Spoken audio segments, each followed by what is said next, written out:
জিয়াউর রহমানের নাম নিলে জান্নাত। শহীদ রাষ্ট্রপতি জিয়াউর রহমানের নাম নিলে প্রতিদিন ব্যস্ত নিশ্চিত আমি বিশ্বাস করি। কারণ উনি দেশের জনগণের সাথে হটকারিতা করেন নাই, দেশের জনগণের সাথে প্রতারণা করেন নাই, দেশের মাটির সাথে উনি প্রতারণা করেন, দেশের জনগণকে মুক্তির জন্য যুদ্ধ করেছেন, দেশ পুনর্গঠন করেছেন, পুনর্নির্মাণ করেছেন, দেশকে অর্থনৈতিকভাবে স্বাবলম্বী করেছেন। সুতরাং ওনার নাম যোগলে বরং ব্যস্ত যেতে পারে। আর যারা ব্যস্তের সার্টিফিকেট দেয় এদের থেকে একটু সাবধান থাকবেন। আমরা সবাই মুসলমান পাঁচজনের নামাজ পড়া করি।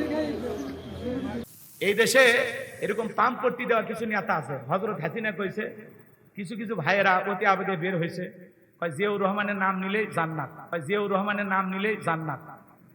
এরা হলো তেলবাস, কথা কন। এরা এরা বিএনপি ডুবানোর জন্য আসছে।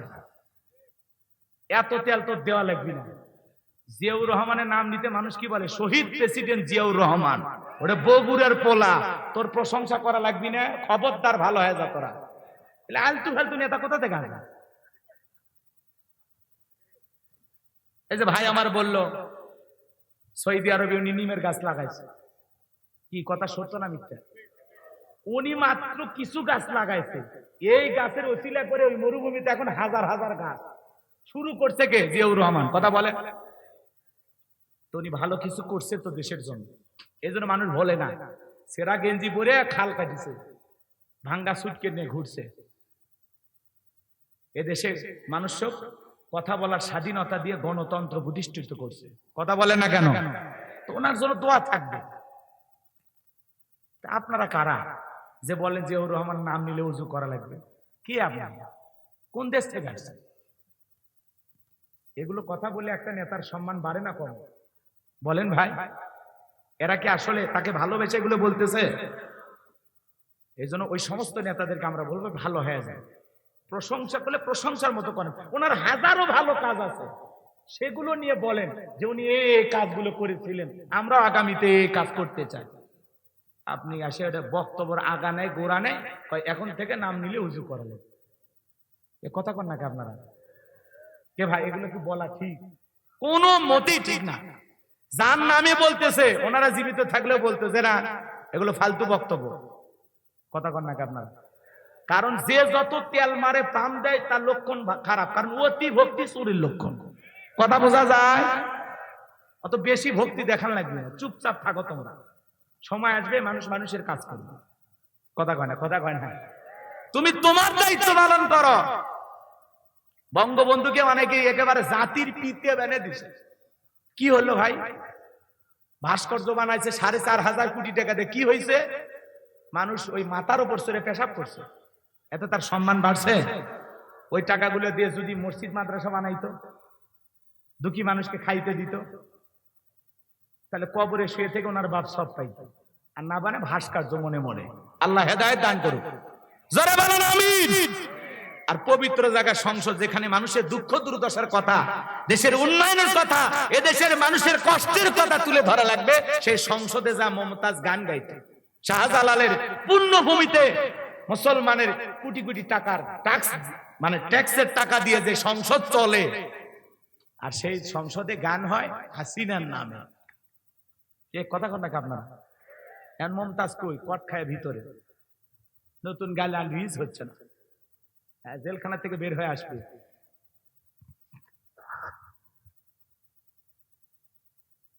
কারণ এরা এই দেশটাকে ধ্বংস করে দিচ্ছে, কথা বলে ঠিক কিনা? এজন্য বাজান মন খারাপ করিয়েন না। আমি আসছি, আমাদেরকে সামনে পা ফেলা লাগবে, খুব চিন্তা ভাবনা করে। কথা কি বুঝতে পেরেছেন? যাতে আমরা এই ধরনের ভুল আর ভবিষ্যতে না করি। খেলা হবে, ওই মাল ডাক দেখার আমার খুব শখ আছে। কোথায় গিয়ে খবরই পাওয়া গেল না এখন পর্যন্ত, কোন দেশে লুকে আছে খবরই পাওয়া গেল। শরীর চলে না, খালি সব সময় ফাইজদানি করতো আমাদের সাথে। হ্যাঁ, কি বলেন? বলবো, রাগ করবেন না তো? শরীরই চলে না, বলতো না খেলা হবে। এই এমপি মন্ত্রী, ওই যে বললাম কোটি কোটি টাকা, এই দেশ থেকে 11 লক্ষ কোটি টাকা বিদেশে পাচার করে এরা বেগুন পাড়া বানাইছে। কথা কর, কথা কর। এখন আবার ওইটা তো প্রথম রিপোর্ট আমরা শুনছি, আজ পর্যন্ত যতটুকু আমরা আমাদের কান পর্যন্ত দুর্নীতির খবর আসছে, এটা এখন 29 লক্ষ কোটিও ছাড়ায় গেছে। কত? পদ্মা সেতু এটা ওরা যে দুর্নীতি করছে 2000 পদ্মা সেতু বানান যাবে। আপনি খালি মেট্রো রেল পদ্মা সেতু দেখে করছেন এ হুজুর সেই উন্নয়ন হচ্ছে। হুজুর এরা কৃষক গেল, পালায় কারা? চোর ডাকাতেরা পালায়, কারা? খারাপ মানুষেরা। ভালো লোকেরা পালায়? হ্যাঁ, এমপি মন্ত্রী কেউ আছে? সব কুটি গেছে, পালিয়ে গেছে। কথা বলেন, বলবো বলবো। মন্ত্রীরা সব কোথায় গেল, এমপিরা সব কোথায় গেল, কোথায় কাদের কাকা? ওদের সারা দেশটা এখন লাগে ফাঁকা ফাঁকা। পালাবো না পালাবো না পালাবো না, যায় না তাদের দেখা, ওদের সারা দেশটা এখন লাগে ফাঁকা ফাঁকা। আইনে মন্ত্রী আটকে গেল আইনেরই ফাঁকে, দাড়ি সারা দরবেশটারে ভণ্ড ভণ্ড লাগে।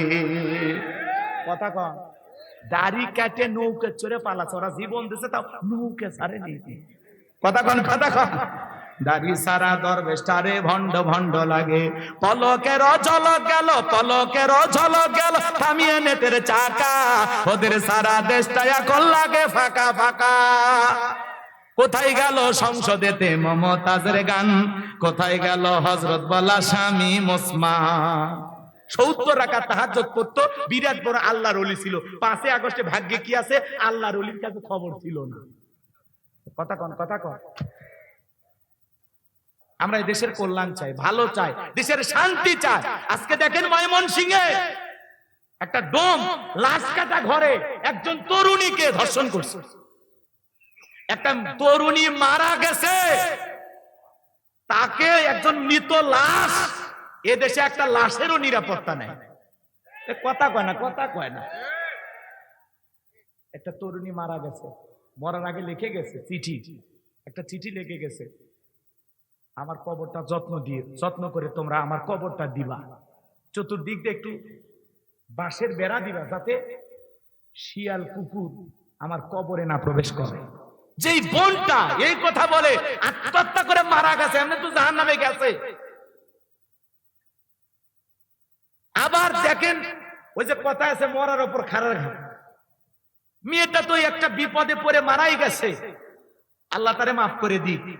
আর এই ডোম, এই লাশ কাটার ঘরে যারা চাকরি করে, কাজ করে, এই যুবক ওই তরুণীকে আবার ধর্ষণ করছে। নাউজুবিল্লাহ।